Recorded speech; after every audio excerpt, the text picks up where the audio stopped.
Job లేక ఇబ్బంది పడుతున్నారా? అయితే మెడికల్ కోడింగ్ మీకు మంచి ఆప్షన్. వెంటనే కాల్ చేసి కోర్సులో జాయిన్ అవ్వండి. నమస్తే రమగారు. నమస్తే జయ. విక్రమ్ బేతాళ కథ ఒకటి చెప్పుకుందామండి. పట్టువదలని విక్రమార్కుడు మళ్ళీ వెనక్కి నడిచాడు, చెట్టెక్కాడు, కళేబరాన్ని భుజం మీద వేసుకున్నాడు, నడుస్తున్నాడు.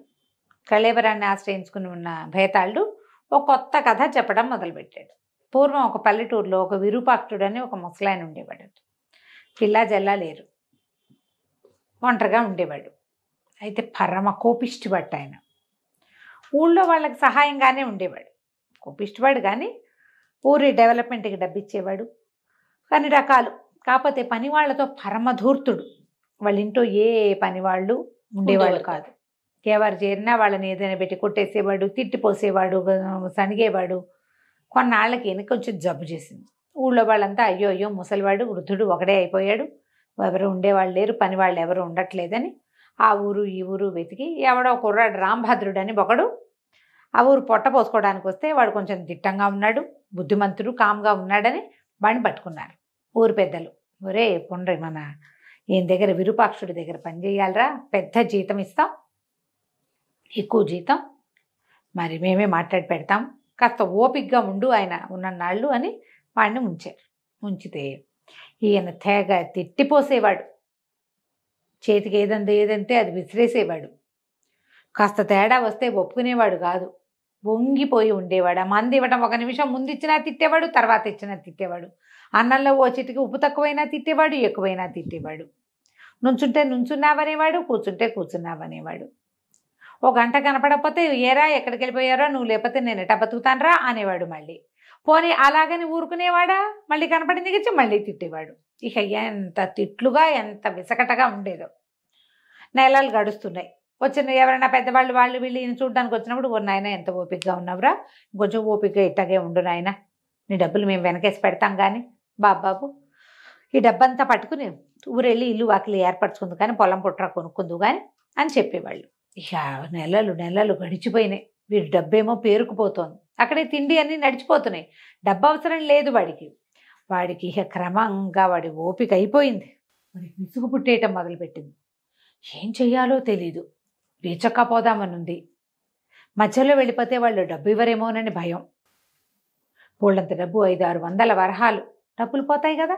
2 రోజులు చాలా విసుగు పుట్టింది అనుకో, 3వ రోజున ఎవరో ఊరి పెద్ద కారణంగారో మున్సబ్ గారో వచ్చి ఓ పండో ఫలమో పౌచుకొచ్చి ఈయన చూసి ఆ 2 పళ్ళు వీడి చేతిలో పెట్టి, మా నాయన బంగారు తండ్రి, నువ్వు ఎంత మంచివాడివిరా, ఈయన భరిస్తున్నావు, 4 రోజులు ఓపిక పడితే సరిపోతుందంటే మళ్ళీ సర్దుకునేవాడు. ఏం చేస్తారు అంతేగా. అయితే ఇంతలో ఏమైంది, ఒకనాడు ఆయన మున్సబ్ గారిని కేకేసుకురా అని చెప్పి మున్సబ్ గారితోటి వీలునామా రాయించాడు. ఏదో వీలునామా తను రాసి మున్సబ్ గారి చేతిలో పెట్టాడు.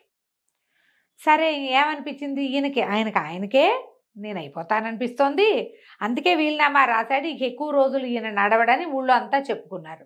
ఇంకొన్నాళ్ళు ఓపిక పడదామని వీడు బల్ల బిగబోన ఏడుపు వచ్చేస్తూ ఉండేది. వాడికి అన్నం సాయించేది కాదు.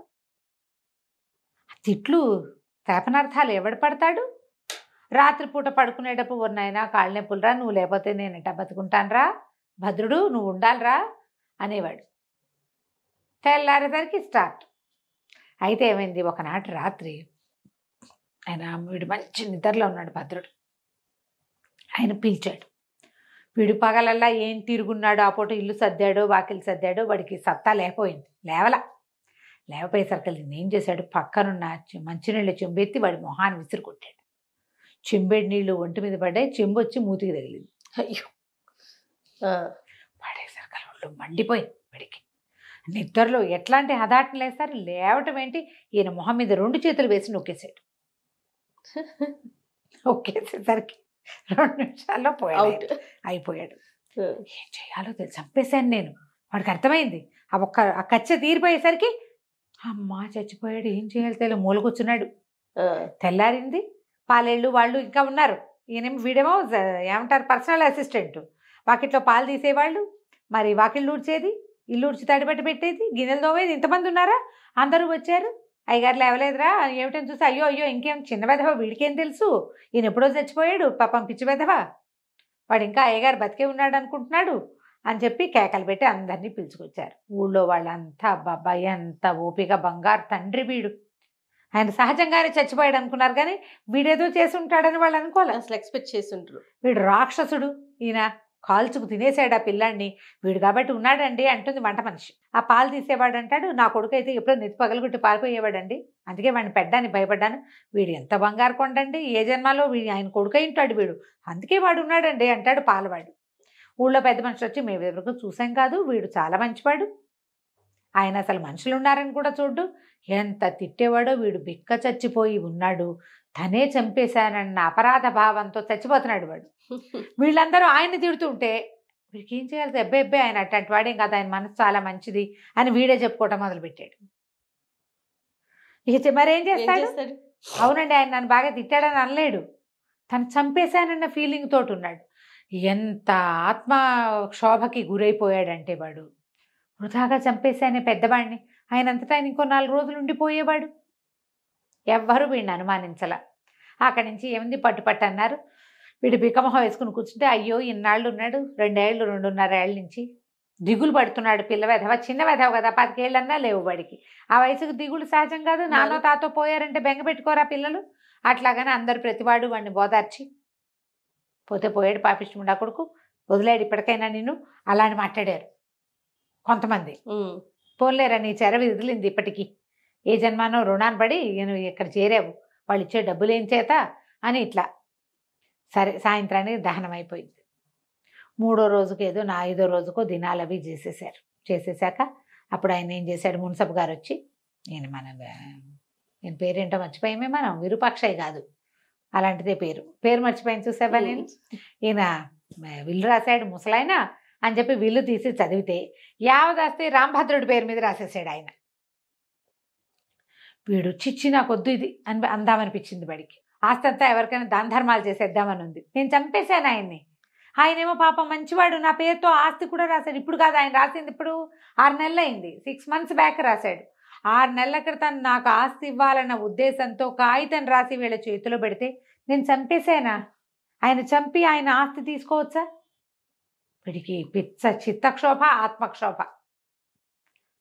నాకు వద్దండి అంటానికి భయం, నేనే చంపేశాను అని చెప్పలేడు, ఎలా చెప్తాడు? సరే తీసుకుని అందరికీ దాన ధర్మాలు చేస్తాము అనుకున్నాడు. ఊళ్ళో వాళ్ళంతా సాహో సాహో అన్నారు. ఎంత మంచివాడు విరూపాక్షయ్య, చాలా మంచివాడు, అందుకని తనకు సేవ చేసి చివరిదాకా కాచి కాపాడిన వాడికి ఆస్తంతా కట్టిపెట్టాడు. వీడు మంచివాడు, వీడు పెద్ద మనిషిగా ఉండవలసిన వాడు, వీడు చాలా బుద్ధిమంతుడు కదా. ఇంకో పిల్లాడైతే 20-25 ఏళ్ళ వాడు ఇంత బుద్ధిగా ఇంత సహనంగా ఓపికగా ఉంటారా? ఆ తిట్లకి ఆ శాపనార్థాలకిను ఇట్లా మాట్లాడారు. వీడేం చేశాడు, కొద్ది రోజులు కామ్గా ఉన్నాడు. సంవత్సరం తిరిగేసరికి పెళ్లి చేసుకుని చక్కగా పొలం పుట్ర అన్నీ సంభాళించుకుని ఆ ఊళ్ళో ఈయన వారసుడిగా చక్కగా స్థిరపడ్డాడు. ఇప్పుడు కథ అయిపోయింది. మన బేతాళుడు అడుగుతున్నాడు, వాడు తనే చంపేశానన్న ఆత్మక్షోభతోటి ఉన్నాడు. వాడి చిత్తక్షోభ బాధగా ఉంది వాడికి. చంపేసి ఈ ఆస్తి నేను ఎట్లా తీసుకుంటాను, దానం ధర్మం చేస్తానని నిశ్చయించుకున్నవాడు ఎందుకు ఆ ఆస్తి అనుభవించడానికి తూగాడు అంటే వాడికి అవేం లేవా అని అడిగాడు. రాజుగారు నవ్వాడు, ఎందుకు లేవు, అవన్నీ ఉన్నాయి. చిత్తక్షోభ కంటే ప్రపంచం ఎక్కువ బలమైంది. వాడికి ఒక తాత్కాలికంగా తనకు చెయ్యేసి ఆయన మొహం మూసినంత మాత్రాన చనిపోయాడని వాడు అనుకున్నాడు, కానీ ఆయన అంతకంటే చాలా బతికే అవకాశం ఆయనకే లేదు. ఇంకో 3-4 రోజులు ఉండేవాడు అంతే. తన వల్ల ఈ పొరపాటు జరిగింది. ప్రపంచం అంతా ఏం చెప్పింది, నువ్వు చేసిన సేవ వల్లే ఆయన ఇన్నాళ్ళు బతికున్నాడు.